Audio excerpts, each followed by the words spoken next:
is a smooth submersion.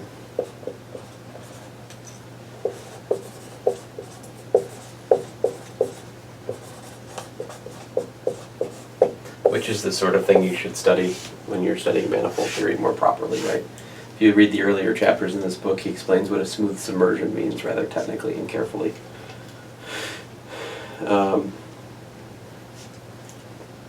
And the left action of G on the quotient is given as follows.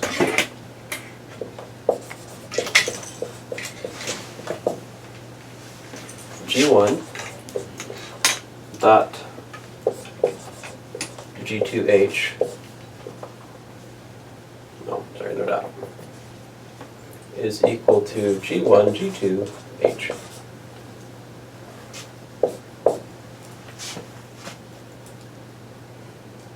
Well, let me complete this. Moreover, this turns G mod H into a homogeneous G space.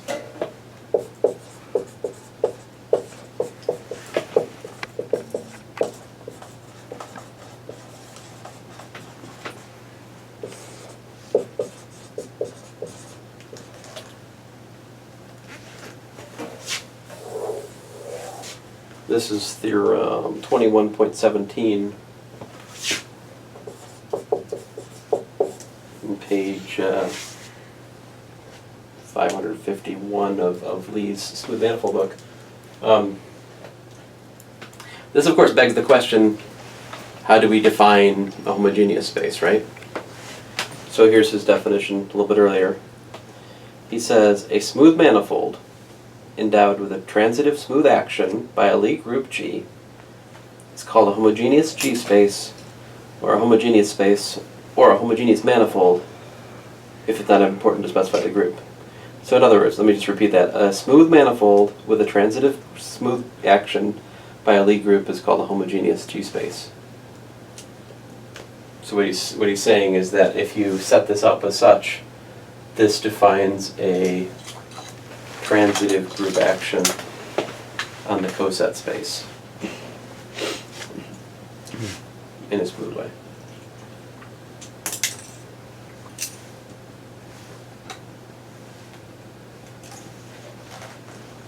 So for example, transitive group action, right? And let's see here.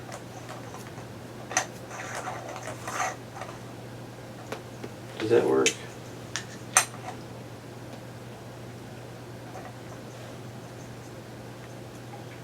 He says thus Sn minus 1 is a homogeneous space of On.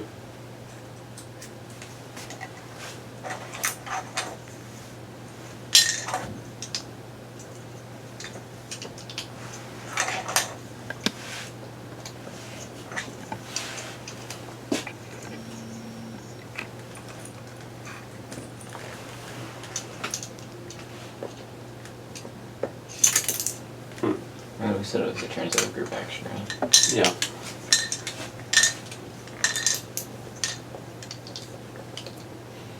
Is that all we need, or is it?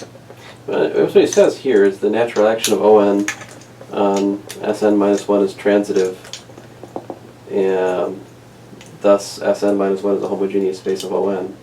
I mean, so yeah, that's his definition, is the homogeneous G space is a smooth manifold with a transitive smooth action by a Lie group. So, yeah, I guess that makes Sn minus 1 a homogeneous space. Let me look at another example of homogeneous space, and we'll come back to this theorem here as we go on.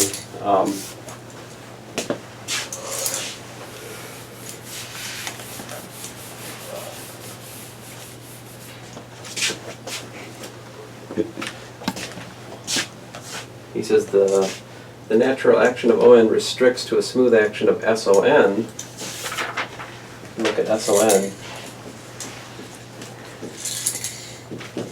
on Sn minus 1.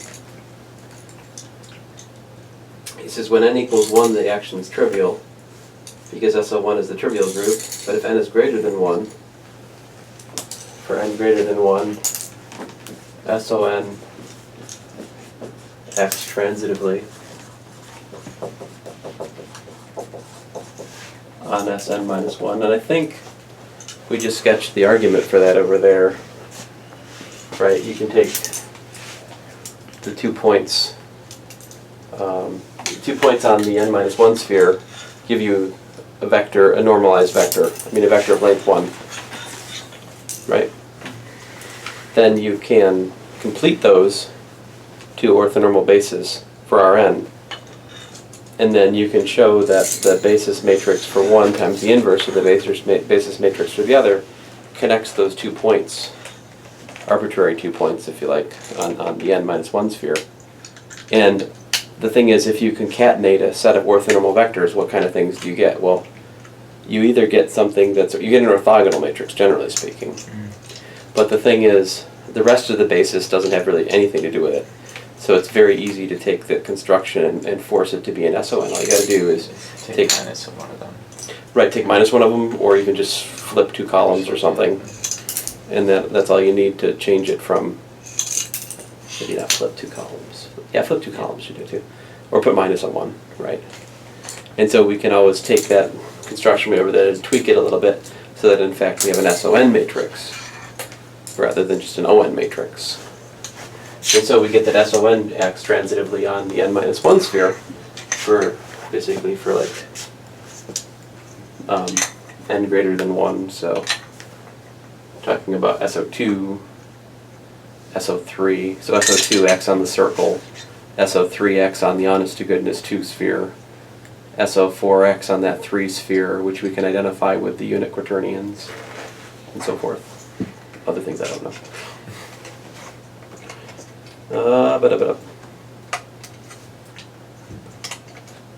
The Euclidean group. So that would be, what's the Euclidean group? The Euclidean group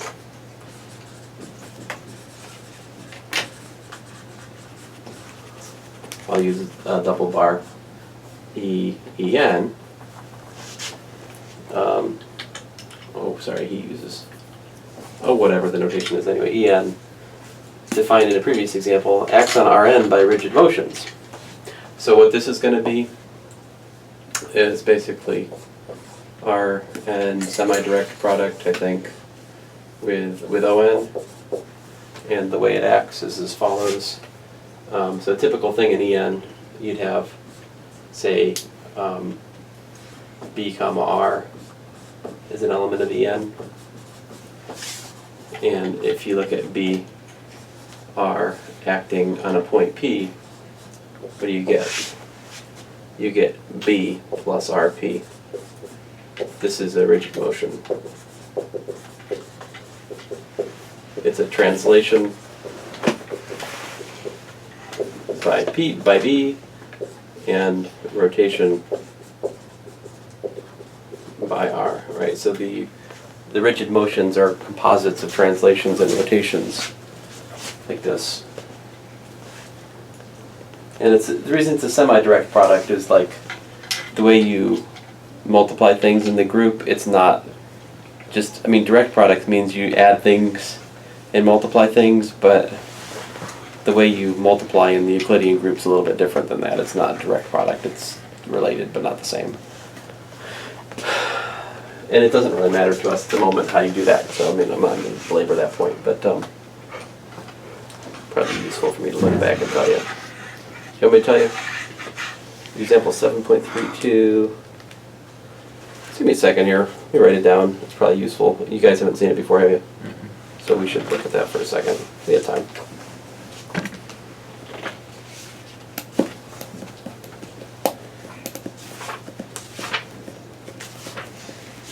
That's back in his Lie groups chapter.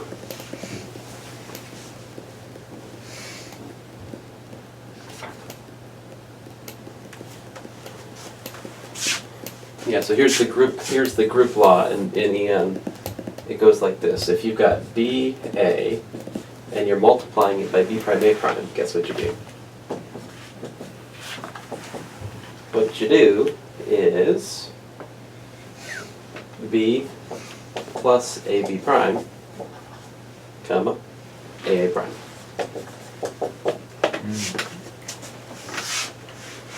That makes sense when you think about rigid motions.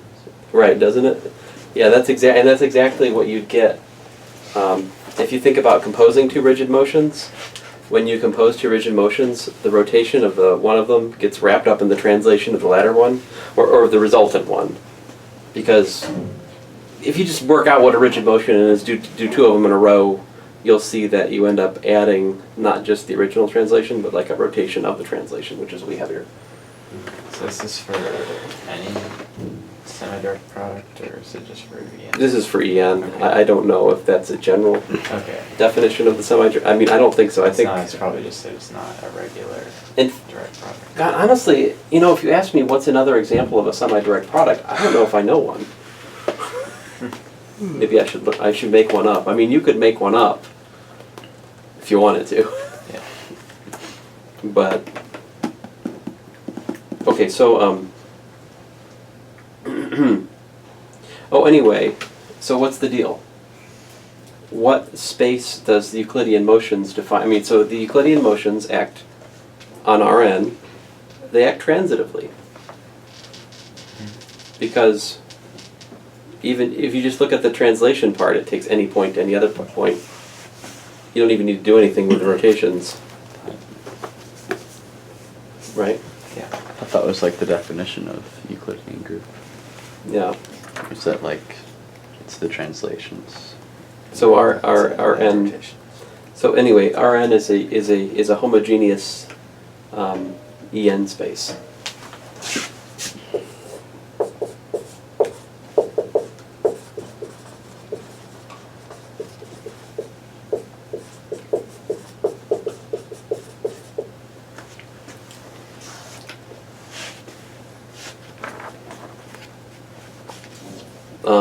I won't write this down, I'll just say it.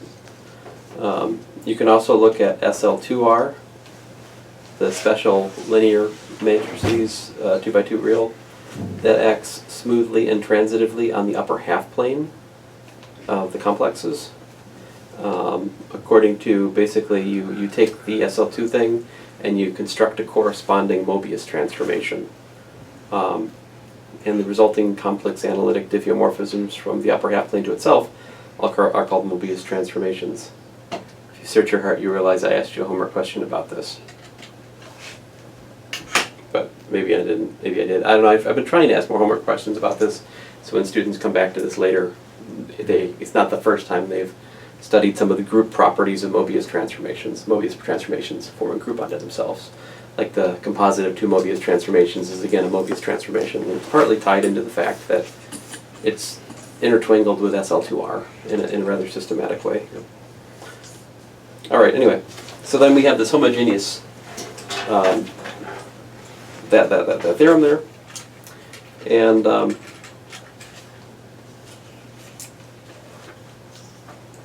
then he revisits the examples again.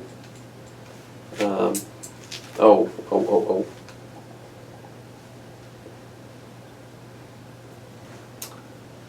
Another way to look at it is in terms of what are called isotropic groups. What's an isotropic group?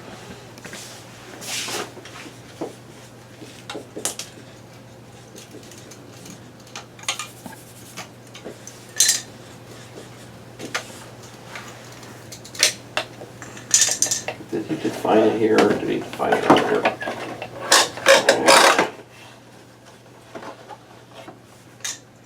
Well, his theorem 21.8 it's called homogeneous space characterization theorem, like G the elite group, M a homogeneous G space, P any point of M. The isotropic group GP the isotropic group GP is a closed subgroup of G in the map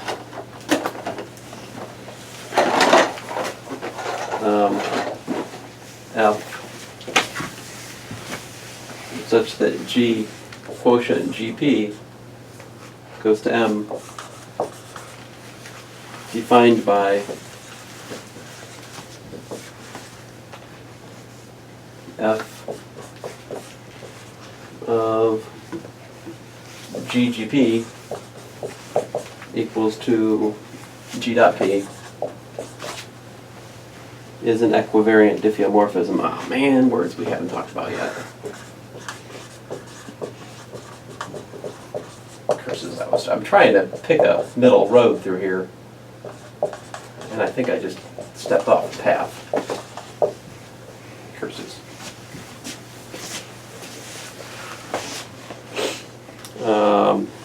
What is an isotropic group? I think I've heard of it before, but I don't know what it is. Yeah, it's important to understanding what homogeneous spaces are. I mean, what we talked about so far is fine, but to complete the thought, we really should talk about isotropic groups a little bit. Let me find the definition. Make sure I don't muddle it.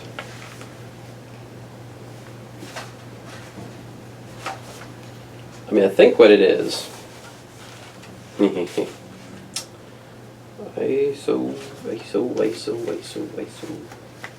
Isotropic submanifold. Isotropic group 162. That's way back. That's also where he defines equivariant maps.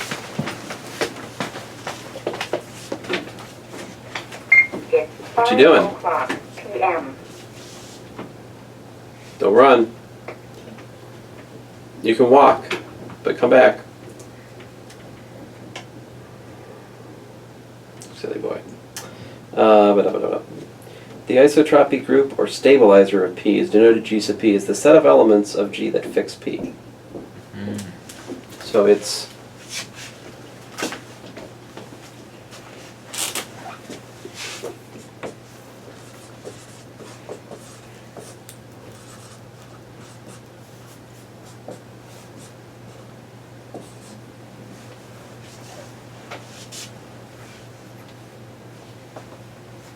You said just G dot P, or it looks like some kind G, of yeah, stuff. G dot P. It's just my marker in my reach.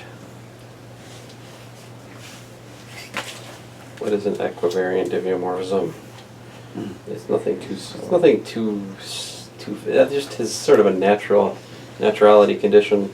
So, I mean, is this basically like a isotropic group preserves like some sort of distance, or? It's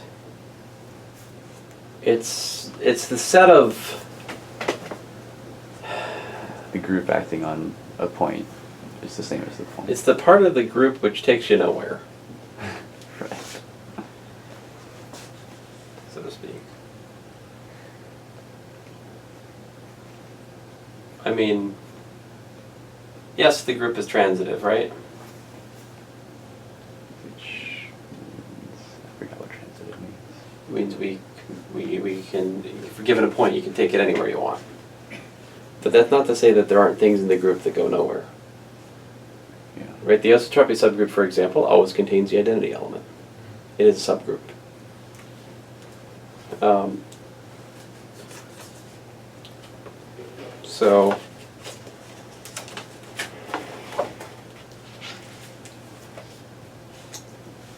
So let me just exhibit that without getting the equivariant diffeomorphism.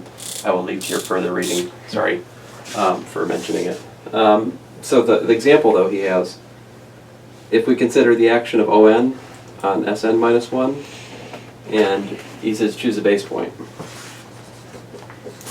On Sn minus 1, choose base point. North Pole. All right, which is n 0, 0, 1. He says it's easy to check that the isotropic group is what? So, I mean, It's the rotations around the axis, the axis that passes through the North Pole. right, so yeah, essentially that. So you're not looking at any, there are other rotations, right, that rotate the North Pole, right? Dad? Like, of course, there's one that does like this, right? That's part of ON, Mm-hmm. but that's not part of the isotropic subgroup of the North Pole. Right. But it's not hard to see that the if this is my P, let's say, then, and this is G, then GP is equal to ON minus 1. In other words, it's the, you make paper airplanes, that's cool. You know, that's the isotropic subgroup. It's so let's see here. Maybe this is easier to see in like O2,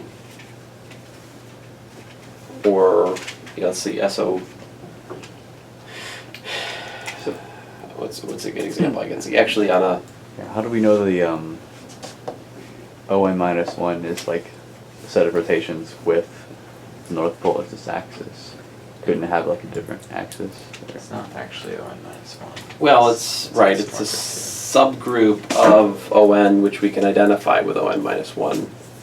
Is it estimate or Isomorphic. isomorphic? Yeah. Yes, isomorphic. isomorphic. It's the set of rotations that fix the North Pole direction. Okay. And that's the definition of isotropic. Exactly, right. And then this theorem that I was not proving tells you then that Sn minus 1 can also be looked at. So this is where we get that other comment. Sn minus 1 is also diffeomorphic to On mod On minus 1. That's where that comes from. And that's that equivariant diffeomorphism. It's saying that you can look at M as a homogeneous, as a quotient of G by GP, like that. In this case, On by On minus 1. And so like when you apply this example to the Rn with the Euclidean group, what does it do for you? If you pick any point, how about the origin?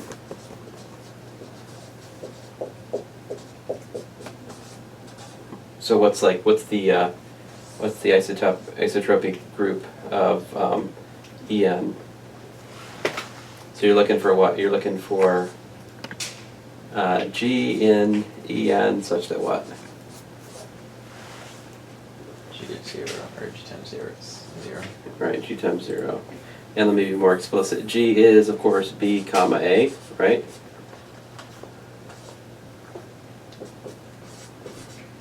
So what is that? That's B plus A times 0 equal to 0. In other words,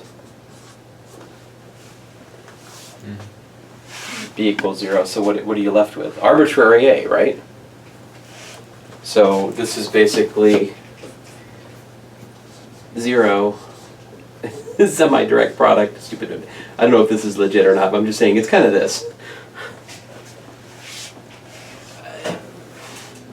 What point? What rigid motions don't move a point in Rn? Just the rotation. Just the rotations, right? And so, so Rn is diffeomorphic to what? It's diffeomorphic to En mod On by this isotropic group characterization of the homogeneous spaces. And he also has an example for the Mobius transformation example I mentioned but didn't write down, and a few more examples, but that in a nutshell is what homogeneous spaces are about. Oh man, he's got this example in Grassmannians and flag manifolds I'd like to get into, but I don't think we have time. He spends a good page and a half earlier in this book developing the manifold structure of Grassmannians. So when the time is right, I'll show you guys. I'm not sure if it's this semester or not, but when the time is right.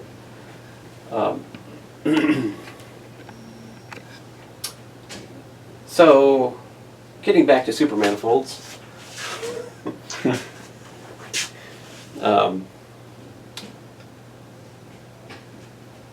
There's this stuff is basically used there. So,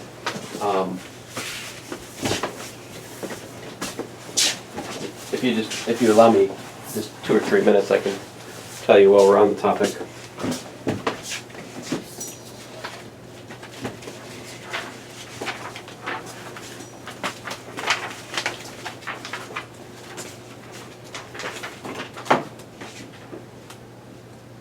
Let's see here.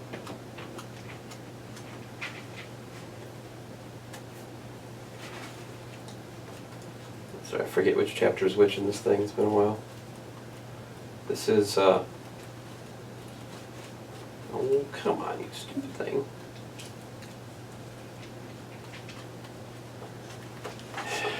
Fine. Yes, Daniel, I'm looking at the index. If you're happy.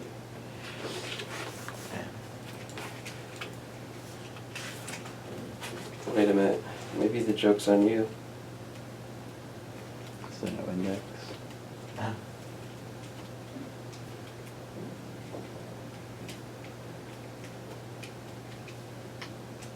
Oh, no index.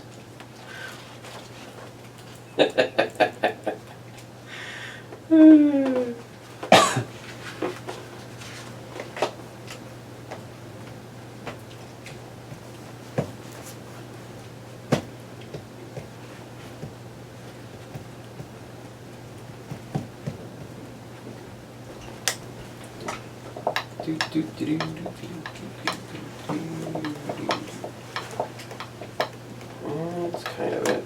That's not quite it. Fonts. Ooh. Yeah. It's by far the most efficient introduction to like, super curvatures in here. This is, oh yeah. Well, that's almost it.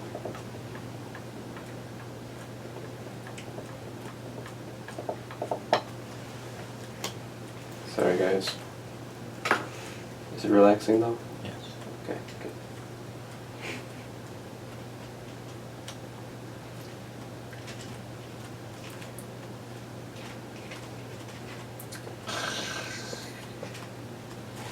Alright, fine. I will content myself with this.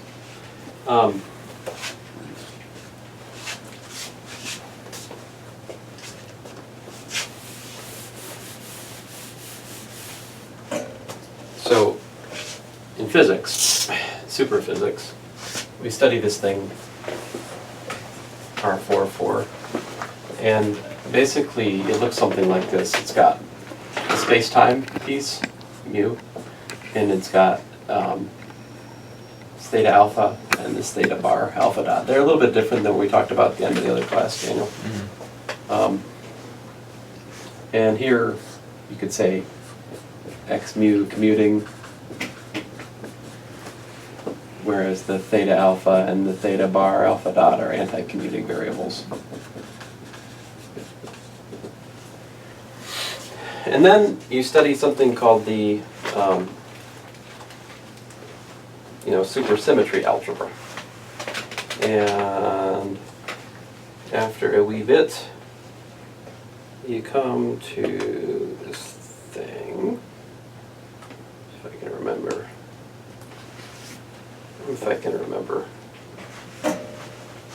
You have your P, oh, I'm sorry, this was not mu, this is M. That's our notation here, lowercase Latin. So this is space-time momentum. And then you have those. And well, you also have these things. Dad, J. What, Daniel? is it okay to run now?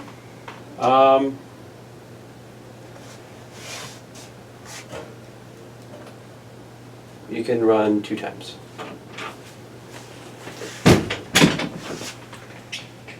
I'm gonna get in trouble. All right. I'm a little bit rusty, but it's something like this. So these are rotations, boosts. There's a more efficient way to do this all at once.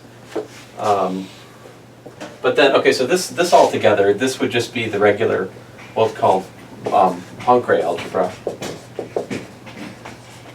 And then the super Poincare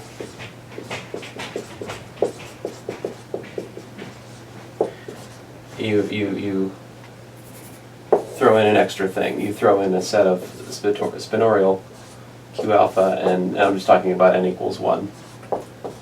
This is generators of supersymmetry.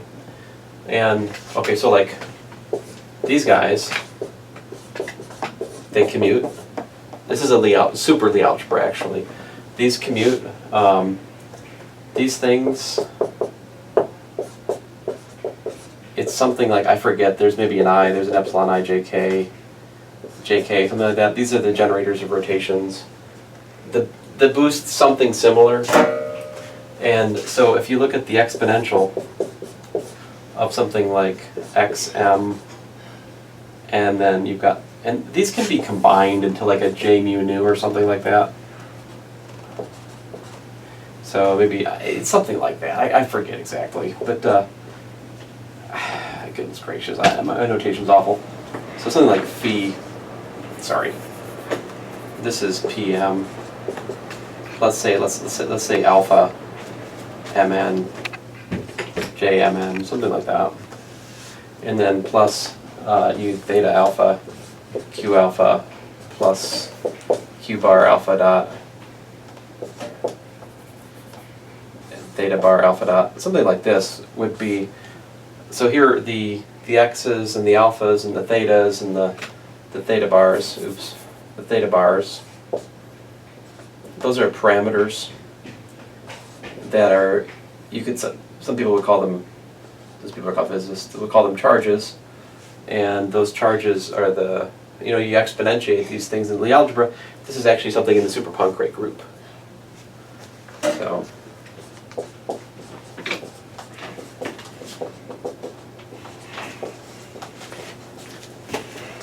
if you look at a point, yes, Daniel? How much longer is it? Well, 2 minutes.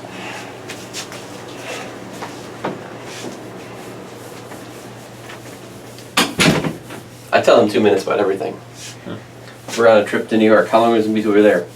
2 minutes. How much longer is this movie going to be? 2 minutes. This is my universal answer to when he asked me that. So, I'm a bad father. But if you look at the isotropic group of this thing, right, so this natural, so basically the point is, if you multiply two of these things together, you get another thing of the same type, and so you can look at how it changes this piece and this piece and this piece. There's a natural action, let's call this thing G. So basically, G acts on our 4 by 4 according to the multiplication by this. But where you look at the parameter, these things to define the rule essentially, and the isotropy group for this is just the let's say G the origin. It would just be basically the exponential of this piece. And so basically you divide it away, and the coset space that you're left with is just like this piece, and this piece, and this piece. And that's why you can look at R44 as a homogeneous space, basically as G mod rotations, well, G mod Lorentz. This is the Lorentz group. This is rotations and space-time boosts, like that. These supercharges, the Q alpha. So if you look at like Q alpha, come on, sadness. Let me just write that down. I'll shut up for today. Actually, for the semester, I think. Hey, I should give you guys a test. You gave us a take-home test. Ish. If that were all the take-home tests, so I said. What? So, hello Daniel, nice to see you again. 2 minutes up. Excuse me, Ben. Q alpha. It's not been 2 minutes yet. Q alpha. Q r beta dot is equal to 2 sigma alpha beta dot m PM. So this, in some sense, shows you the relation between the supersymmetry generators, the Q's, and the momentum PM. So in some sense, the supersymmetry is a square root, quote unquote, of momentum in this way. But these are Pauli matrices. You may have seen them in some homework problem from linear, possibly, maybe not. But anyway, there you go. There's a very, very brief introduction into the world of superspace as a homogeneous space. It is another. That was my first sort of introduction to homogeneous spaces that I can remember. Anyway, I might have seen it in some undergraduate math class, but it was just in passing. I didn't really dwell on it long enough to really appreciate it. Anyway, thanks guys. It's been a good semester. Sorry for all the things I didn't teach you, didn't prove. Try to do better next semester. Confessions. Yeah, next semester I'm making you guys teach. My main plan.